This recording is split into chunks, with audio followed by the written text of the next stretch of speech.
कधी कधी असं वाटतं ना, सगळ्यांचं आयुष्य पुढे जातंय आणि आपण मात्र तिथेच अडकलोय. पण लक्षात ठेव, उशीर होणं म्हणजे हारणं नसतं. प्रत्येक माणसाच्या आयुष्यात एक असा काळ येतो जेव्हा मेहनत खूप असते पण फळ लवकर येत नाही. लोक हसतात, कमी लेखतात आणि म्हणतात तुझ्याकडून काहीच होणार नाही.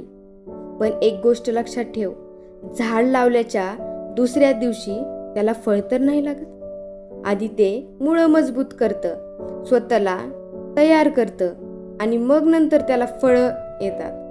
तसंच तुझंही आहे.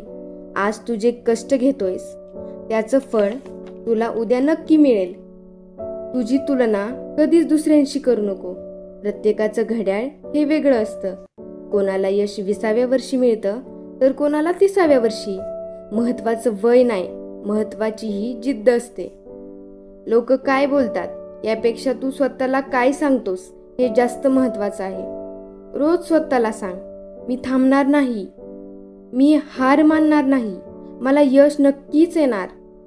अपयश म्हणजे शेवट नसतं. अपयश म्हणजे ही पुढच्या यशाची तयारी असते. कारण यश त्यांनाच मिळतं जे शेवटपर्यंत प्रयत्न करणं कधीच सोडत नाहीत. कधी कधी असं वाटतं ना,